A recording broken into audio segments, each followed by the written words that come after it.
एक गांव में एक बड़ा साहूकार रहता था। साहूकार बहुत पैसे वाला था। आसपास के कई गांव में उसका बड़ा नाम था, लेकिन इस साहूकार को अपने पैसों का, अपने रुतबे का और अपने नाम का बड़ा ही घमंड था।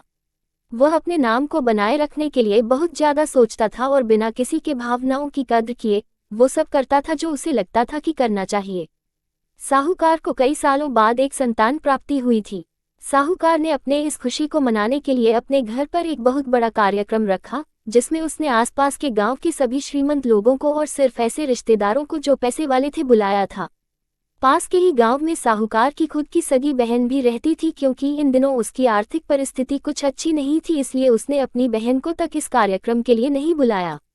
साहूकार ने जिस कार्यक्रम का आयोजन किया था वह इतना भव्य था और इसके अलावा उसमें इतने प्रसिद्ध और श्रीमंत लोग आने वाले थे कि इस कार्यक्रम की चर्चाएं हर गांव में होने लगी।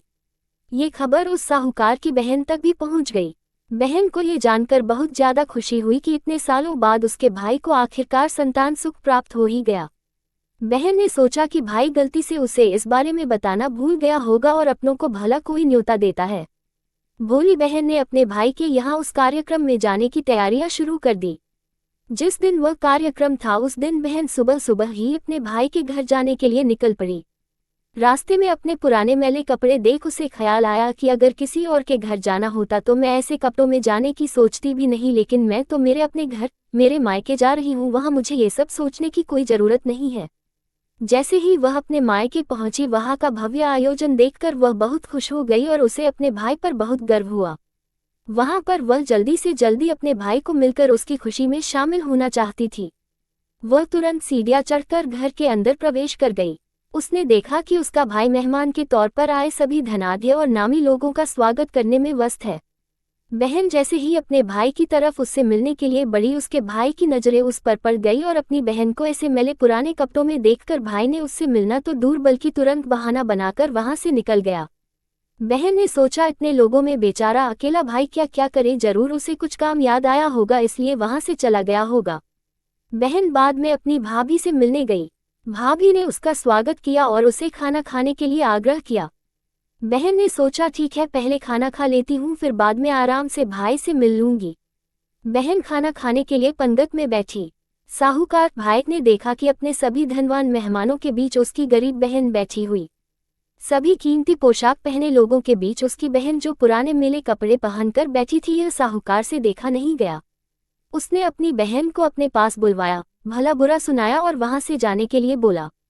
बहन ने अपने सपने में भी नहीं सोचा था कि उसके साथ कभी ऐसा व्यवहार भी हो सकता है, और वह भी उसके खुद के मायके में।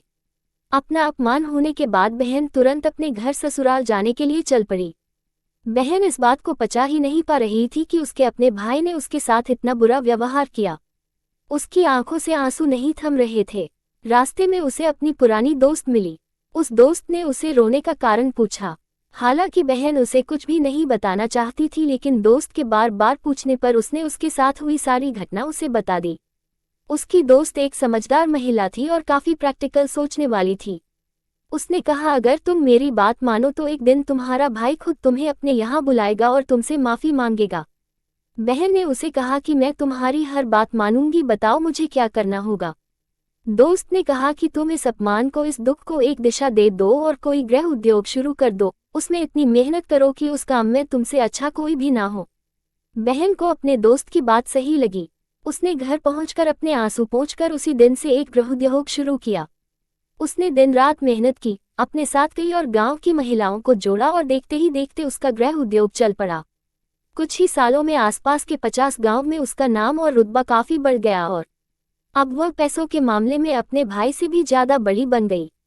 भाई को भी जब ये पता चला कि उसकी बहन इतनी श्रीमंत हो गई है तो उसने सोचा कि एक बार उससे मिलकर आया जाए। वह जब अपने बहन को उसके घर मिलने पहुंचा तो बहन ने उसका किसी राजा महाराजा की तरह स्वागत किया, उसके पसंद खाना खिलाया। बहन का ऐसा व्यवहार देखकर भाई को अपनी पिछली गलती का एहसास हुआ, इसलिए उसने अपनी बहन को अपने घर होने वाली पूजा के लिए आमंत्रित किया। कुछ ही दिनों बाद बहन अपने भाई के यहाँ उस पूजा के लिए पहुंच गई। जैसे ही बहन अपने भाई के घर पहुंची, उसका भाई उसके स्वागत के लिए दरवाजे में ही खड़ा था। बहन अपने महंगी गाड़ी में आई थी। उसने बहुत कीमती साड़ी और उससे भी ज्यादा कीमती गहने दागिने पहन रखे थे। बहन का ऐसा ठाठ बात देखकर सिर्फ भाई नहीं बल्कि उसका पूरा गांव दंग रह गया। भाई दौड़कर आया और बहन की गाड़ी का दरवाजा खोलकर उसे बाहर आने के लिए कहा और बड़े प्यार से उसे पूजा का प्रसाद ग्रहण करने के लिए बुलाया। बहन को इस बार 12 पकवान परोसे गए थे। चांदी की थाली में उसे खाना दिया गया था, वह साथ में एक सोने की चम्मच भी रखी गई थी। उसके बैठने के लिए बेशकीमती पाट रखा गया था। बहन को ये सब देखकर उसके वह पुराने दिन याद आ गए जब भाई ने उसे बिना खाना खिलाए ही भला बुरा कहकर वापस लौटा दिया था। बहन खाना खाने के लिए तो नहीं बैठी, लेकिन उसने अपने सारे कीमती दागिने और जेवर उतारकर उस थाली के सामने रख दिए और खाने में से कुछ निवाले उन दागिना पर रख दिए। बहन का ऐसा व्यवहार देखकर सभी हैरान थे। किसी को नहीं समझ में आ रहा था कि बहन ऐसा क्यों कर रही है, आखिर वह क्यों उन जेवरों को खाना खिला रही है।